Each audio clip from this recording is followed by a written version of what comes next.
Assalamualaikum warahmatullahi wabarakatuh. Perkenalkan, saya Rahayu Tri Lestari dengan NPM 2022520040. Di sini saya akan menjelaskan tentang sistem informasi akuntansi mengenai sistem pengendalian internal ATM.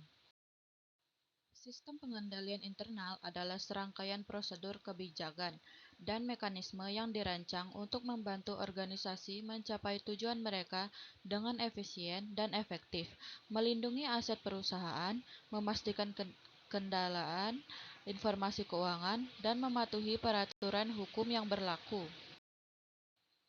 Sedangkan sistem pengendalian internal ATM adalah serangkaian prosedur dan mekanisme yang dirancang untuk melindungi keamanan dan integritas transaksi yang terjadi di mesin ATM.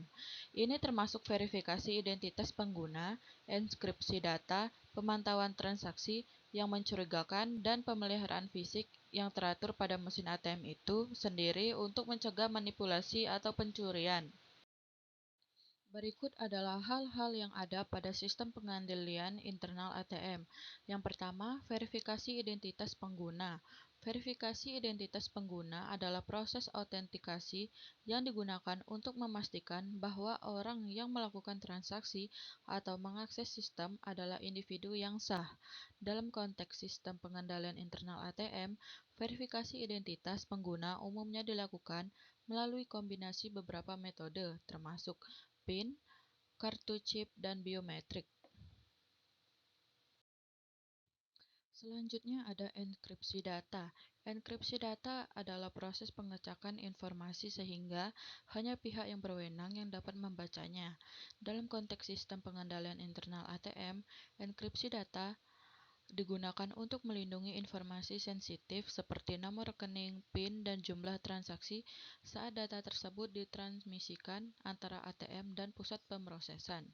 Dengan menerapkan enkripsi data, sistem ATM dapat mengamankan komunikasi antara ATM dan server pusat, sehingga mengurangi risiko penyadapan data atau manipulasi oleh pihak yang tidak berwenang. Ini adalah langkah penting dalam memastikan keamanan transaksi keuangan dan melindungi informasi sensitif pengguna.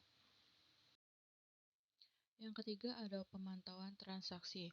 Pemantauan transaksi adalah proses pengawasan dan analisis terhadap aktivitas transaksi yang terjadi di dalam sistem ATM untuk mendeteksi pola atau perilaku yang mencurigakan.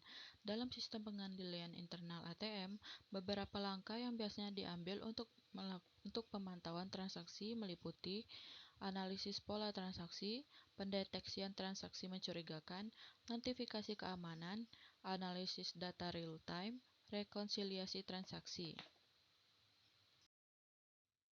Selanjutnya ada kendali fisik. Kendali fisik dalam konteks sistem pengendalian internal ATM mencakup berbagai langkah untuk melindungi mesin ATM dan lingkungan sekitarnya dari ancaman fisik dan potensi kejahatan, seperti pencurian atau manipulasi. Beberapa aspek kendali fisik yang biasanya diterapkan adalah lokasi yang aman, pengamanan fisik, kamera pengawas, sensor gerakan, pemeliharaan rutin, pengamanan pemasangan, penguncian malam hari.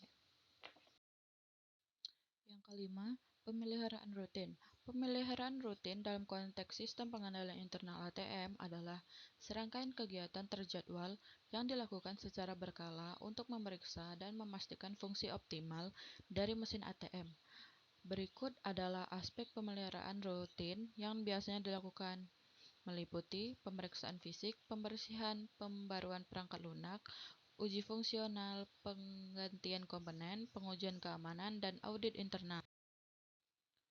Berikutnya ada audit dan pemeriksaan internal. Audit dan pemeriksaan internal merupakan proses yang penting dalam sistem pengendalian internal ATM untuk memastikan kepatuhan terhadap prosedur, standar, dan kebijakan yang telah ditetapkan, serta untuk mengidentifikasi dan mengatasi potensi masalah atau kerentanan dalam sistem.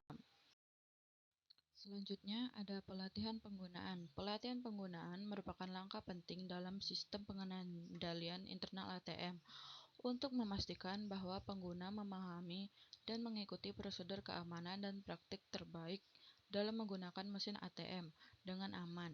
Beberapa aspek pelatihan penggunaan yang biasanya dilakukan meliputi penggunaan kartu dan PIN, transaksi yang aman, pencegahan penipuan, prosedur keselamatan, penanganan masalah, dan kontrak darurat. Selanjutnya, ada pemisahan tugas. Pemisahan tugas adalah prinsip penting dalam sistem pengendalian internal ATM yang mengamankan tugas-tugas tertentu kepada individu atau tim yang berbeda untuk mencegah terjadinya penyalahgunaan kekuasaan atau kecurangan. Dan yang terakhir, ada tujuan sistem pengendalian internal ATM.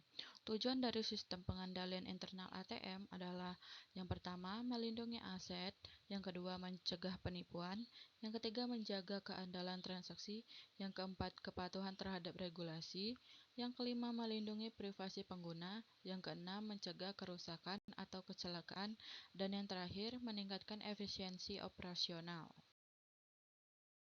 Sekian dari penjelasan saya. Terima kasih. Wassalamualaikum warahmatullahi wabarakatuh.